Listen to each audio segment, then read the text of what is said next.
Vamos con una entrevista. Queremos quedarnos en temas de salud, ya lo decíamos, y hablar particularmente del dengue.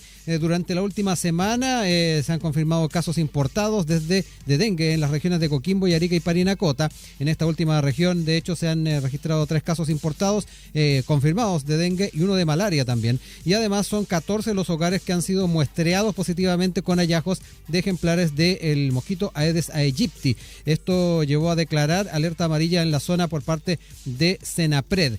Queremos dar contexto a esto, también hablar un poco de las precauciones que se tienen que tomar a nivel institucional y de salud pública respecto a este tema, y por ello estamos conectados con el infectólogo académico, además de nuestra universidad, Ignacio Silva. Doctor, ¿cómo está? Muy buenos días.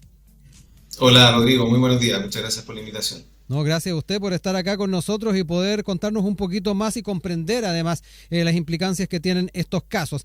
Lo primero, estos casos importados que se cuentan hasta ahora, ahí mencionábamos región de Coquimbo, región de Arica y Parinacota, ¿están dentro de lo habitual en esta época? ¿Qué podemos también hacer de bajada respecto a este tema? Sí, bueno, lo más importante es reforzar que hoy día y desde hace muchos años no hay casos de dengue autóctono, sí, nacional, ¿cierto? Y son 1915, ¿no? Alrededor de esa época, sí. Sin contar Isla de Pascua, ¿cierto? Porque claro, en Isla de Pascua sí han habido más brotes y hace no muchos años se detectó la presencia del virus. Entonces es importante diferenciar cuando tenemos el vector, que es el mosquito, y cuando tenemos el virus, además del vector. O sea, esa combinación es la que genera el problema. La problemática actual es que tenemos el vector, pero afortunadamente no hay casos de virus, y como tú dices, los casos que hemos visto de dengue en los últimos años han sido siempre casos importados, es decir, personas chilenas que viajan al extranjero, países donde hay la enfermedad es endémica, y los síntomas los presentan en Chile, y el diagnóstico se hace acá, pero en el fondo se contagiaron afuera. Y efectivamente desde el año pasado, fines del año pasado hasta este año, se ha visto un aumento significativo de los casos de dengue a nivel mundial. Y por lo mismo han aumentado los casos importados diagnosticados en Chile, pero sí hay un aumento considerable respecto a años anteriores.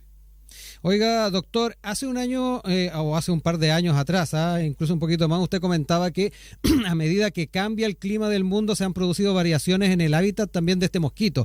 En la zona norte estamos más expuestos a que pueda generarse un cambio. ¿Qué pasa también con la zona centro?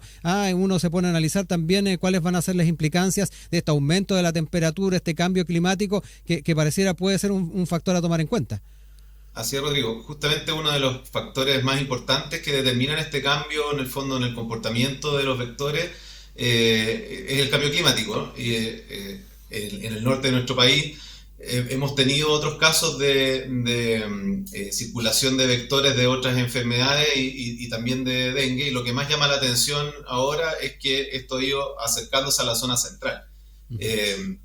Habitualmente era más en la zona norte cuando aparecían estos casos. Hoy día tenemos circulación o presencia de este mosquito en la zona central. Y eso, por supuesto, que da cuenta de un cambio en el hábitat y en la capacidad de reproducirse de varios insectos, no solo de mosquito que contagia el dengue. Así que sí, el cambio climático es un factor tremendamente importante en lo que estamos viviendo. Lo otro relevante, doctor, es hablar un poquito de la forma en que se está también analizando y también cuidando la situación. Particularmente hay un plan de acción en esta época del año, pero entiendo que si es necesario se activa una vigilancia centinela. ¿Cómo también está respondiendo el sistema de salud a la posibilidad de casos y particularmente el que podamos tener otros más en otras zonas del país? Sí, desde el año pasado existe una alerta epidemiológica por parte del Ministerio de Salud, donde se levantan en el fondo las alarmas de la presencia del mosquito y se toman medidas desde el punto de vista de la prevención, medidas de salud pública, para disminuir la cantidad de mosquitos y la posibilidad de que el mosquito se reproduzca con facilidad. Y son medidas que tienen más que ver con el control del hábitat que de las personas, en el fondo. No existe hoy día disponible en Chile una vacuna para esta enfermedad, no existe un tratamiento dirigido y además, como te comentaba, no existe tampoco la presencia del virus. Lo que tenemos que hacer es evitar que este mosquito se multiplique más para que en caso de que, por ejemplo, ¿cómo actúa el virus? Que creo que es importante conocerlo. Si una persona tiene la enfermedad y lo pica uno de estos mosquitos, un mosquito sano, en el fondo la persona enferma le transmite el virus al mosquito sano. Ese mosquito empieza a ser portador de la enfermedad y se la puede transmitir a otras personas sanas.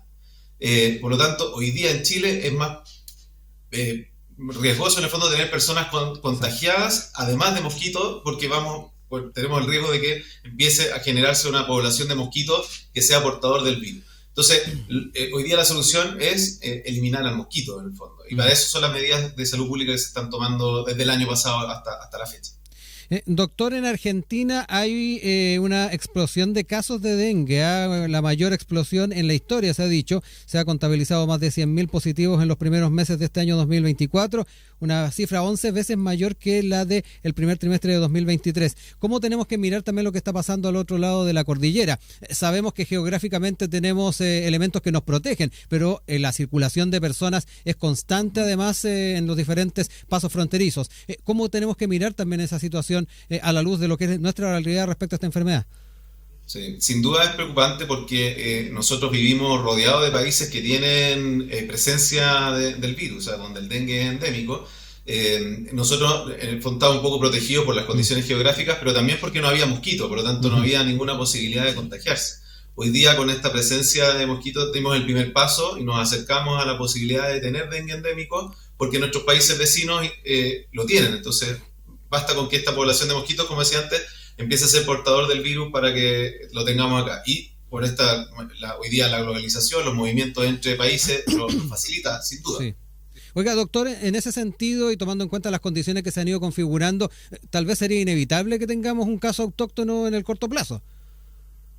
Existe la posibilidad. Yo creo que afortunadamente en nuestro país, y tú lo mencionabas antes, tiene sistemas de monitoreo y de vigilancia que son bastante avanzados y que funcionan bien. Eso nos permitió identificar tempranamente la presencia del vector y tomar medidas concretas de manera oportuna. Así que yo creo que hasta ahora, por supuesto que está la posibilidad, hoy día es más posible que antes, pero afortunadamente se han tomado las medidas. Hoy día tenemos además disponible, y desde antes de esta situación actual, a propósito de la medicina del viajero, que se ha implementado mucho en Chile, porque es más fácil hoy día viajar que antes. Antes el viaje era algo que era para está al alcance de todos.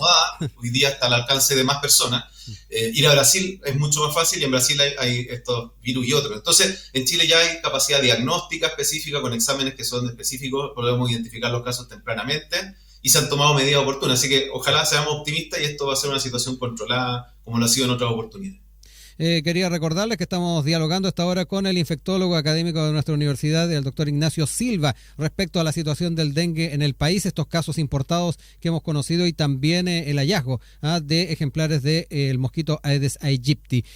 Doctor, quería también hablar un poco de las características que tiene esta enfermedad.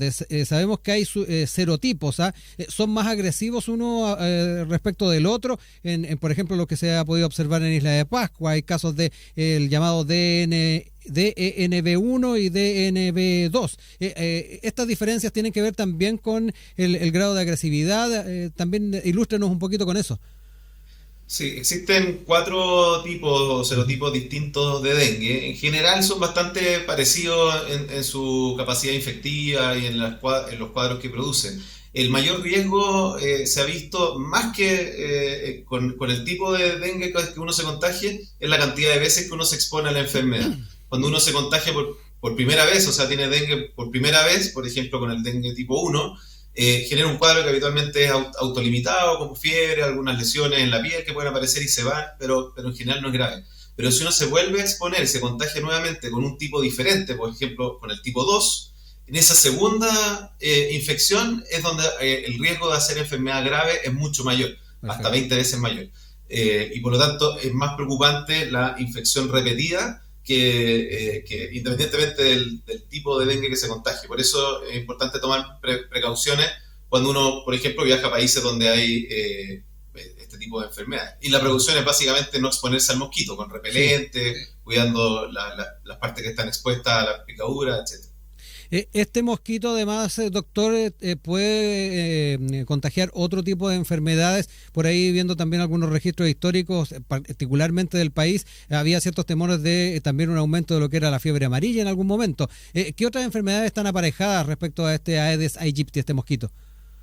Sí, este tipo de mosquitos puede producir transmitir otras enfermedades virales similares al dengue. Existen en Latinoamérica una serie de virus que se comportan de manera parecida, como el chikungunya, el virus Zika, pero afortunadamente no son cuadros son de los virus que producen enfermedades más leves. O sea, el dengue es el que nos genera mayor preocupación por la gravedad potencial que podría tener un cuadro de esta enfermedad. Los otros en general son cuadros más bien sintomáticos generales y después se pasan solos. El dengue sí puede generar más complicaciones. Doctor, hablando también de lo que puede hacer una persona común y corriente en cuanto a tomar precauciones y dependiendo de la zona del país en la que esté, ¿qué tenemos que tomar en cuenta? ¿Qué cosas hay que tener presente para efectivamente tratar de prevenir este tipo de situaciones?